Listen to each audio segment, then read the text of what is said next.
देश में माननीय नरेंद्र मोदी जी ने 35% रिजर्वेशन राजनीति में दिया है। अभी जो वंचित समाज है, शोषित है, पिछड़ा है, दलित अल्पसंख्यक है, उसको ये नहीं पता है कि हमको भी 33% रिजर्वेशन मिला है।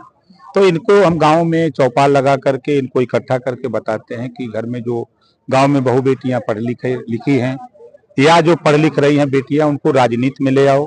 उनको जब राजनीति में अभी आपको आरक्षण मिला 33%, कल नौकरियों में आरक्षण आपको 50% मिलेगा। हम लोग लड़ते रहें, आधी आबादी है तो निश्चित है कि हमको 50% आरक्षण उनको मिलेगा। तो जब पढ़ी लिखी रहेंगी तभी रोजगार और नौकरी के लायक हो सकती हैं। तो हमारा उद्देश्य सिर्फ इतना है। महिलाओं ने एक बड़ी गंभीर समस्या उठाई है कि गुजरात और बिहार में शराब की बंदी और उत्तर प्रदेश में आप मंत्रिमंडल में हैं, तो इस शराब बंदी को इन्होंने बड़े प्रमुखता से उठाया, इसको कैसे आप देखिए, हमारी पार्टी का प्रमुख मुद्दा है और इससे महिलाएं ज्यादा पीड़ित हैं। जिस दिन भारतीय समाज पार्टी की सरकार बनेगी, पहली घोषणा होगी तो वो शराब बंदी की घोषणा होगी। सरकार के आप इस बात को रखेंगे? बिल्कुल, हम तो रखते रहते हैं, बोलते रहते हैं। अब यहाँ बोल रहे हैं, हमारे नेता बोल रहे हैं, तो निश्चित दिल्ली लखनऊ सुनाई दे रहा है। 27 को लेकर के क्या? देखिए, हम 24 घंटा तैयारियों में रहते हैं। अब जैसे एक साथी, जैसे आप एक तरह एक साथी ने पूछा कि चुनाव नहीं है, रैली कैसे कर रहे हैं, क्यों कर रहे हैं? हम कहे देखो भाई, ये खरवास है, खरवास में हम बाजा बजा रहे हैं अपना। जब बाजा बढ़िया है कि नहीं कहना, बाजा तो बहुत बढ़िया है। हमके जब लगन आएगा तो हमारा बाजा करना। विपक्ष हमेशा कहता था 27 में हमारी जीत होगी और भारतीय जनता पार्टी देखिए पे आएगी। 9 की 9 जीत रहे थे। अब मैंने कहा था ना कि धैर्य रखिए, रिजल्ट सामने आ जाएगा। जो वो लोग बोल रहे थे कि ये हमारा सेमीफाइनल है, तो अब उसी से आप रिजल्ट लगा लीजिए कि सेमीफाइनल तो फेल हो गए। तो 27 में क्या करेंगे? 27 में बीजेपी में ही रहेंगे या फिर 27 में फैसला लेंगे? 27 में बीजेपी के साथ हैं। हमारे जो इशू हैं, हम इस इशू को लेकर लड़ते रहते हैं। और देखिए, मजे की बात है कि आज यही कांग्रेस और सपा के राज में लोग गुंडों की सरकार कहते थे, और कांग्रेस के नेता तो यहाँ तक बोलते थे कि हम 100 रुपया भेजते हैं तो 10 रुपया पहुंचता है। आज सीधे किसान सम्मान निधि किसान के खाते में, सरकार के खाते से बिचौलिया खत्म। राशन गांव में सीधे उनको मिल रहा है, गैस सिलेंडर सीधे उनके यहाँ मिल रहा है, योजनाओं का लाभ सीधे उनको मिल रहा है। पहली बात। दूसरी बात कि आप उठा के देखिए कि आजादी के बाद पहली बार 51 मुस्लिम बच्चे IAS पास किए हैं मोदी जी के राज में, योगी जी के राज में। और मेडिकल में, इंजीनियरिंग में बच्चे मुस्लिम पढ़ने जा रहे हैं, जिसकी उपेक्षा कांग्रेस बसपा सपा के लोगों ने की है। और बड़ी तेजी से आज तो मुझे, मैं यहीं बैठे बैठे छोटी छोटी बच्चियां आ रही थी तो वो कह रही थी कोई हाई स्कूल में, कोई इंटर में, कोई 9th में, कोई 8th में। मतलब इस तरह की बच्चियां जब जा रही हैं स्कूल पढ़ने, तो ये लग रहा है ना कि कल तक ये शिक्षित नहीं थी, अब इनमें शिक्षा की जागृति हो रही है। तो ये उपलब्धि है। पंचायती राज में कोई नया बदलाव? देखिए, पंचायती राज में बदलाव आपको मिलेगा। अभी मैंने 100 करोड़ रुपया मुख्यमंत्री जी से लिया। हमारे विभाग के अधिकारियों के पास वाहन नहीं था, तो हमने उनको वाहन भत्ता देने के लिए किया है कि हर महीने हमारा, चाहे वो ग्राम पंचायत अधिकारी हो, ADO पंचायत हो, चाहे ADPRO हो, DPRO हो, DD हो, चाहे डायरेक्टर हो, सभी लोगों को हमने 10 गांव चिन्हित किया है। महीने में 10 गांव जाना है, केंद्र और प्रदेश सरकार की योजनाओं की जानकारी उनको देना है। हम जनवरी से इसको शुरू करने जा रहे हैं। अब जीरो पॉवर्टी की योजना हमने ग्रामीण में शुरू की।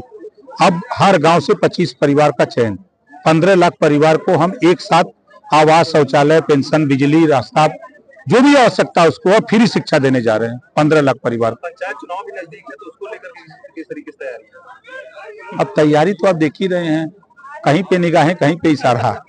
मंत्री जी, सर क्राइम की बात करें तो सर, जो आपकी वर्तमान सरकार चल रही है और जो विपक्ष कह रहा है कि जिस आए दिन यूपी में वर्तमान क्राइम रोज हो रहा है। देखिए, उनका चश्मे का पावर बदलना चाहिए। जब सपा की सरकार थी तो 815 दंगे हुए थे, 1300 जन की हानि हुई थी। बसपा की गवर्नमेंट में 600 दंगे हुए थे, 1200 जन की हानि हुई थी। और कांग्रेस ने दोनों का रिकॉर्ड तोड़ दिया था। 7.5 साल की सरकार में कहीं कर्फ्यू प्रदेश में नहीं लगा। दंगे नहीं हो पा रहे हैं, लोग कोशिश तो कर रहे हैं लेकिन दंगे नहीं हो पा रहे हैं। ये है इतिहास इस सरकार का। अमन चैन है, छिटपुट घटनाएं तो होगी, उसको भाई हम नहीं कह सकते कि नहीं हो रही हैं, लेकिन जो बड़े पैमाने पर होता था उस पर बड़ा अंकुश लगा है। आज बॉर्डर पे आप देखिए, देश के सीमाओं पर जो बड़े पैमाने पर घटनाएं होती थी, आज उसमें गिरावट आई है। आप किसी मिलिट्री के नौजवान से पूछिए तो वो आपको अपना दर्द बताएगा कि पिछले समय क्या होता था, आज क्या हो रहा है। मंत्री, जमीन को लेके ज्यादातर हत्याएं हो रही हैं, जमीन को लेके कोई चाकू मार दे रहा है, कोई गोली मार दे रहा है, इसका कोई मतलब कोई वो नहीं हो रहा है कि इसको रोका जाए। देखिए, धैर्य रखिए। अभी आपने मुख्यमंत्री जी अभी कल बनारस थे, उन्होंने घोषणा किया है कि इन्हीं सब बिंदुओं को लेकर जब हम लोग अवगत कराते रहते हैं तो उनके भी संज्ञान में हम जाते हैं, मिलते हैं तो यही सब बताते हैं। हम वहाँ ठीका, वो का नाम है, वो ठीका पट्टा नहीं मांगते। हम यही कहते हैं कि गरीब जो छोटे छोटे मामले हैं, उनके खतौनी का मामला है, उनके पैमाइश का मामला है, उनके त्रुटि जो खतौनी में उसका मामला है। हाँ, नहीं, अब धीरे धीरे देखिए, जो लंबे समय से बीमारी है तो उसको ठीक करने में थोड़ा टाइम लगेगा।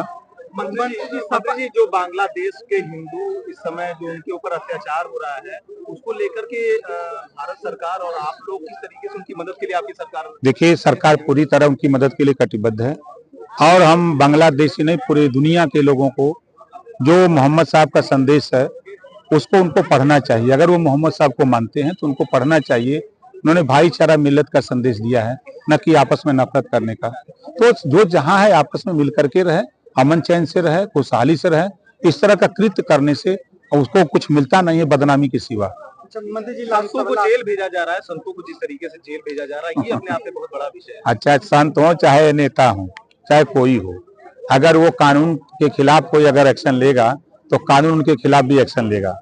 मंत्री जी, लास्ट सवाल, सपा के 10 विधायक, जिसमें से 5 विधायक अपना प्रस्ताव ही नहीं दे पाए अपने क्षेत्र में कि हमको काम क्या कराना, तो पैसा वापस चला गया। उनसे क्यों, उनको क्या जरूरत है?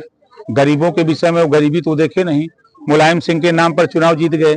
इस बार का चुनाव जो जीत गए, ओम प्रकाश राजभर के नाम से जीत गए हैं। अच्छा, आयुष्मान कार्ड इसमें रुक गया, बन नहीं रहा, गरीब बहुत परेशान है। आप उनसे कहिए कि गरीब परेशान ना हो। देखिए, हम खुद पैसा देते हैं हर शासन से रुका हुआ है, हो नहीं रहा। नहीं, देखिए, जो शासन से रुका हुआ है, कुछ टेक्निकल इश्यूज है, उसको हम लोग लगे हैं ठीक करने में। हमारा प्रयास इसी नाते, देखिए, मोदी जी की अलग योजना आयुष्मान कार्ड ठीक है, मुख्यमंत्री जी की अलग योजना है, हमारी एक अलग योजना है। हम खुद पैसा देते हैं। हमको 3 ही पेपर मिले, एस्टीमेट और आय प्रमाण पत्र, आधार कार्ड।